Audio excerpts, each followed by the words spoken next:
and on the stage. And this could very well be one of those very special moments in the 61 years of this building's history. Let's take a listen as Mike Folsom introduces the starting video here, and you'll take a listen as well.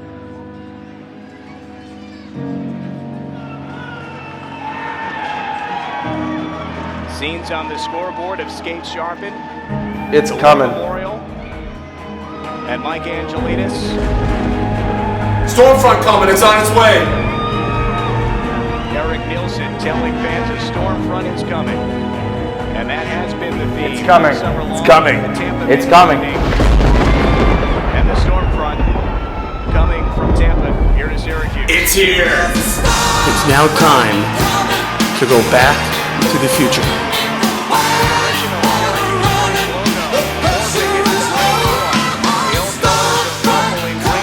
One of the things that we at top of the list of development is winning. We have a lot of returning players. We have new, young players coming in that are high quality prospects as well. We're excited. They want to win.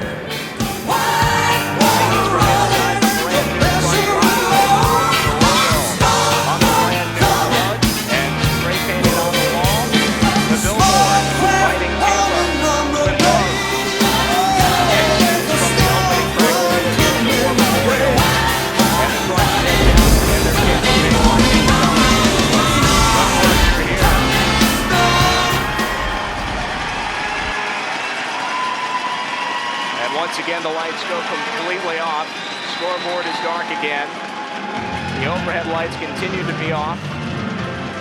And here comes Al. Al, who has been the Crunch mascot since the first incarnation of Crunch Man. He is on the ice. A spotlight, the only illumination, 2 spotlights. He's got a black Syracuse Crunch jersey with the orange trim. The jersey you are familiar seeing the last 2 years. The colors of the Anaheim Ducks. Huge reception for Al here tonight. He's moving off to the end of the ice to our left. He's getting the crowd into it, and he's coming over and he's going after some photographers. Now he's going to bang on the glass. The music continues to pump, and it also appears as though there's some mist growing. Oh, and now it says collect call on the screen, and it appears a telephone booth has been positioned down in the right wing circle, down to my left, and Al is. Do you accept the charges? Yes, we will accept the charges. Looks like Al's got a phone call. We know you have enjoyed your stay in Syracuse with the Crunch, but it's time to come home. So it appears that Al has been called home to his native North Pole by a collect phone call.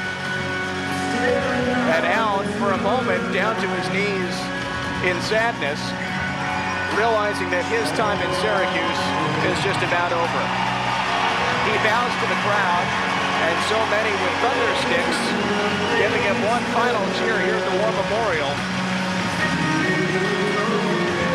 Al pointing, blowing kisses to his adoring fans here at Syracuse, sporting that black jersey with the 00 on the back, the jersey with a crest that bears his face. And now, he's heading home.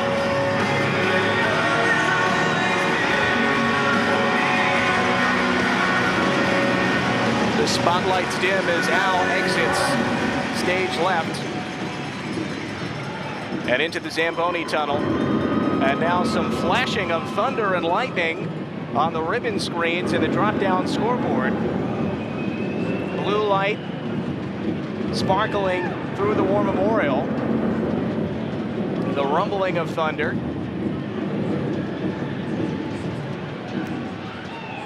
The overhead light still completely dark, and just a faint blue hue with the illumination. And they are piping up the music now. Take a listen to this. Crunch Man unveiled.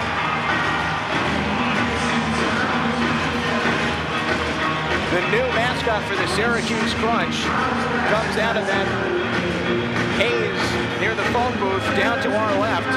A full sparkling silver, almost Superman-like suit. He's got blue gloves on, blue socks hiked up just below the knee, a blue cape.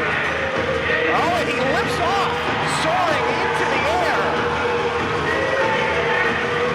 Getting the crowd into it.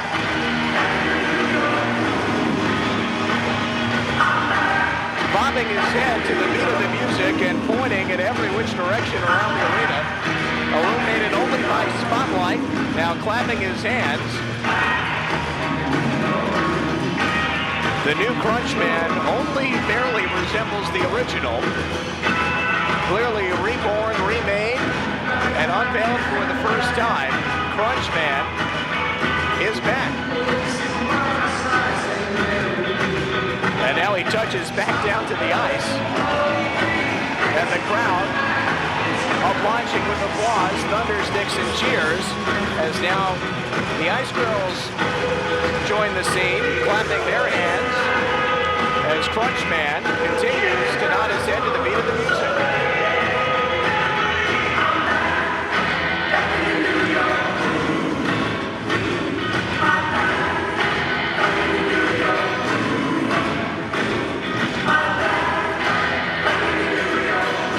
You can hear the music continuing to pulse.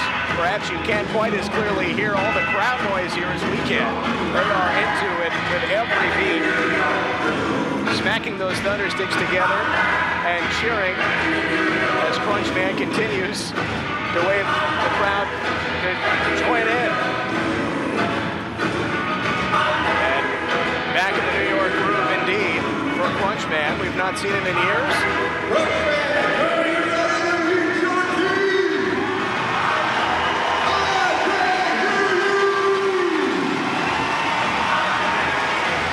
Crowd over 6,000 strong at the War Memorial welcoming Crunch Man here as the new era of the Syracuse Crunch is about to begin. And now, Crunch Man along with the Ice Girls forming a lane near the entranceway, the Zamboni entrance across the way to my left, nearest the stage on the Montgomery Street side. And now the introductions. And first, Lefko Gudis. And by the way, all of the Crunch escorted by members of area police and fire departments along with some military folks. And with that, Gudis onto the ice. Now Dmitry Korobov. And as the Crunch come onto the ice for the first time, we are seeing the brand new Syracuse Crunch jerseys for the first time. Whites at home. The familiar Syracuse Crunch logo that was unveiled earlier this summer. Blue sleeves, blue pants, white socks, blue and white piping.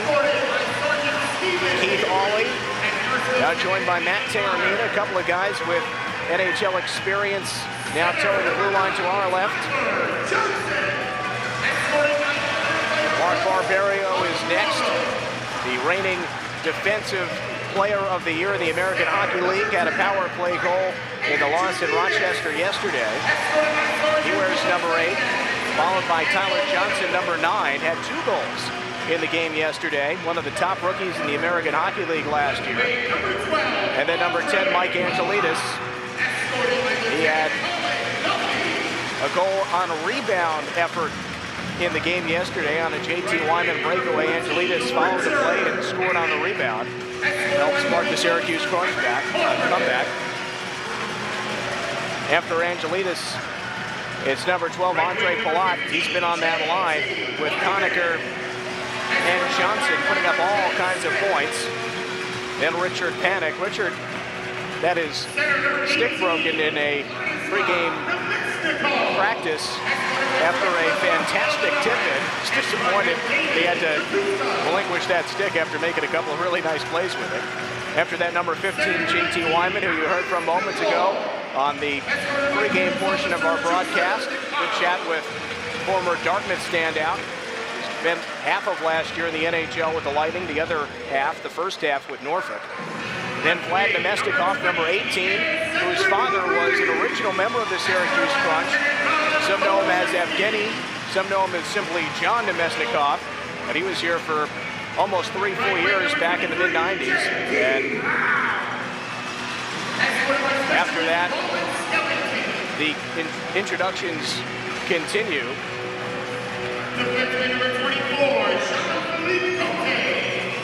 Trying to fit everybody along the line. After Nemestikov was Alex Killorn from Harvard. Remember, he put up that hat trick in the final preseason game. After that, Pierre-Cedric Labrie, number 20. He was one of our guests the other night over at Tully's. What a personality he is. If there's a nickname to be had, PC Labrie is probably going to play a part in making it up for you. After that is number 23, JT Brown, who's had a little bit of experience at the NHL level, but a relative newcomer to professional hockey. And he's number 23. As they continue to squeeze in along that blue line, Jean-Philippe Cote, just JP Cote for most. A veteran defenseman who's played overseas, most recently in Germany, but lots of American professional experience. After that, a couple of netminders squeezing in, and Riku Alenius and Dustin Tokarski. Riku will start tonight after Tokarski got the nod in the season opener. After that, Jaron Nightingale, number 42, who's new to the organization after some time, most recently with the Connecticut Whale. And then finally, Corey Conacher, the reigning MVP and Rookie of the Year, after starting his AHL career with sort of a slow start. Remember, he was in Rochester very briefly and really couldn't catch on. Had that incredible breakout season for the Norfolk Admirals last